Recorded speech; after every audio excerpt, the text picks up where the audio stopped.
Hey guys, I want to thank you for joining me today. I know that a lot of us struggle taking what we know of scales and putting them into a solo. So most of us are used to just running these pentatonic scales, and we just kind of run them up and down. And that's not really making a solo. We want to be able to say something. So I'm going to help you kind of build a simple blues solo. And in order to make a solo, you don't have to be flashy, you don't have to be fast. As a matter of fact, I would say just pick 2 or 3 licks and then just take those simple ideas and then expand on them. So for this we're going to be in the key of C, but you can do this in any key. And the only thing I'm going to be using is this minor pentatonic scale right here, right around where you would make your bar chord or your F-shaped C. And then I'm going to be using this extension. Some people call this the pentatonic extension, which it is. Some people also refer to this as the Albert King box. Either way, those are the only 2 things I'm going to be using. And what I'm going to do is I'm just going to think of some really simple idea. So to start with, I might have something like this. That's a really simple lick. It's easy to remember. It's easy to play. It's nothing fancy, just... And that's going to be my first little concept of my solo. The second concept I want is just sort of a call and response. So if that's the call, I just want a response to it. And I'm going to pick something that's even simpler than that. And that's just... So that's going to be my 2 licks.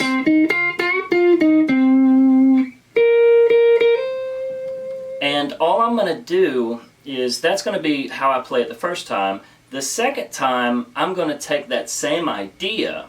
That's sort of my structure, my framework of my solo. The second time in the solo that I play that, I don't want to play the exact same thing, so I might change it up a little bit. Instead of, I might, every time that I go back to this C note here, this 10th fret on the D string, instead of just hitting it normal, I'm going to hammer on from the 8th fret to the 10th fret. So I'll sound something like this. So I haven't changed it a whole lot, but just that little change will make it sound different. So we have, and the second time we'll go, and that's sort of the structure.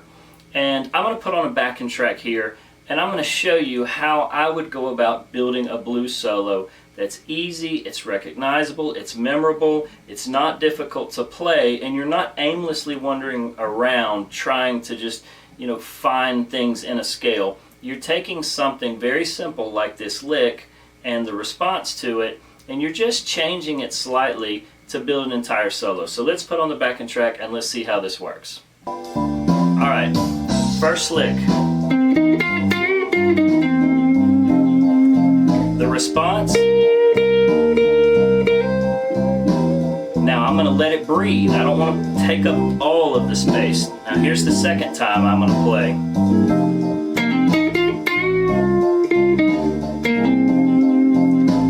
The second time I'm going to do something a little different. But still that same idea. So the third time I'm going to change it even a little bit more.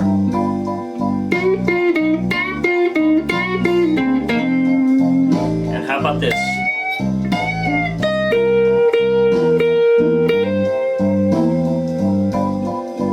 So you see, I haven't played anything complicated. I've taken some very simple idea and I've just kind of expanded on it each time that I play it, and all of a sudden I've built an entire blues solo out of some really simple idea. So don't think that you have to get super complicated with building a guitar solo. You can take very simple ideas and make something that's recognizable and memorable and tasteful and sounds good in the context of the music, and you're not just sitting here wandering around inside of these scales.